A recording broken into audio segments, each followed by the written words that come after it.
Do you know how much carbs, fat or protein you should eat based on the goal you want to achieve? Do you know how to make the right adjustment on your carbs, fat and protein in order to achieve the goal you want? So do you know what actions actually to take? Eating right is one of the most complicated things to understand, so stay tuned, watch the video till the end and you will understand how to make the right tunes to your nutrition for your goal.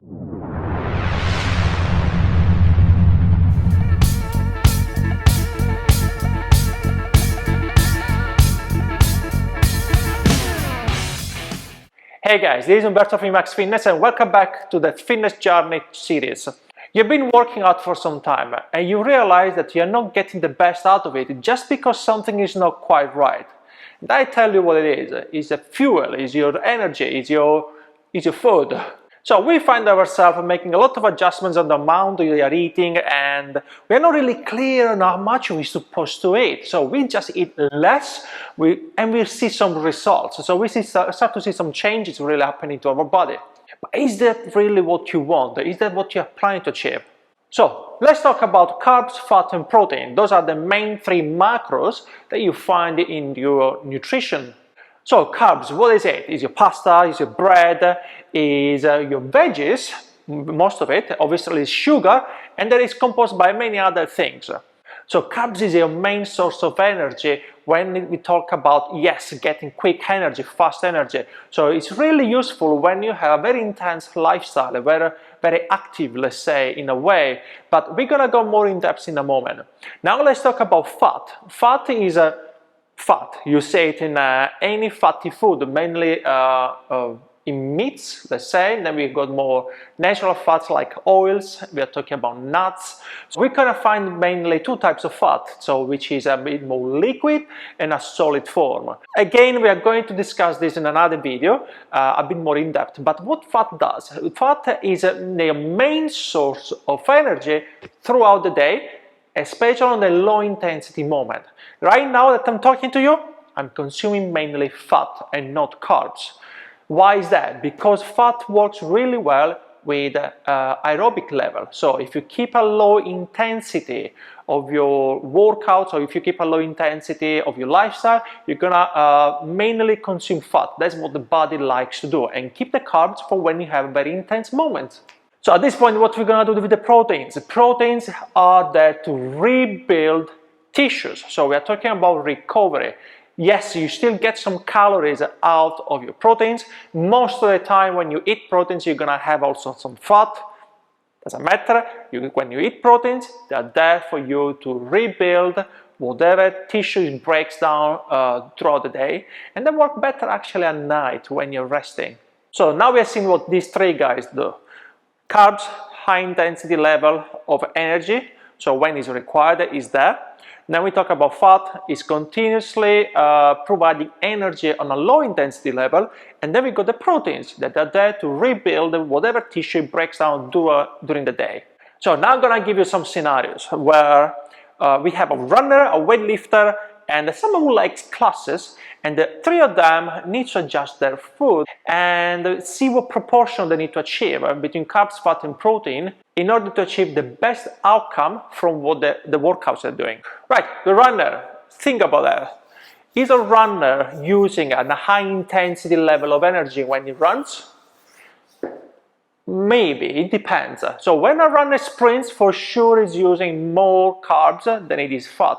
But if you're going for a jog for an hour, you don't need many carbs. Actually, the lower the better in this case, because your body really wants to burn fat. So if you keep your carbs level really low, you become more fat efficient, let's say. Your body becomes more a fat burning machine because you're not giving many carbs, and it finds itself doing activities that are actually burning more fat.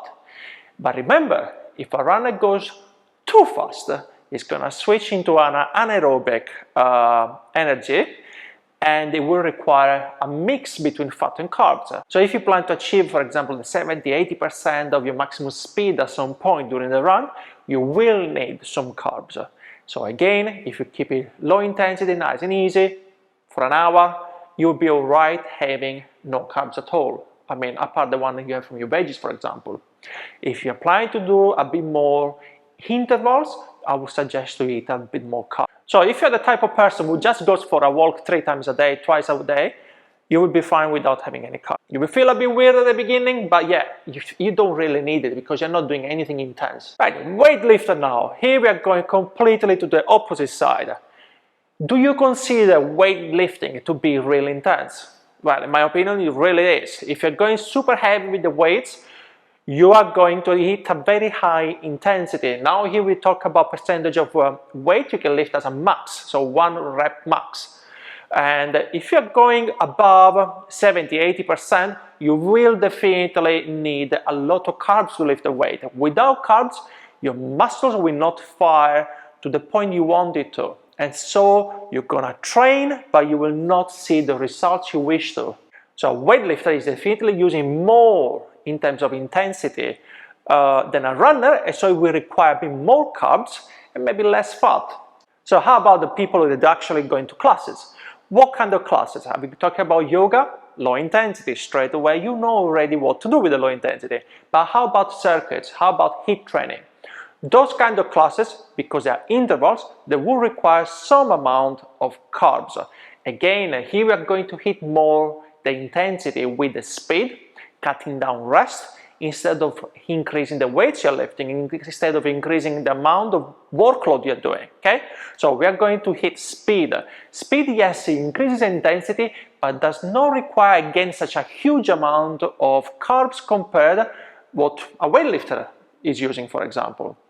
I will keep the carbs to a moderate level. Right, we talk about carbs more or less and the proportion with the fat, but how about proteins?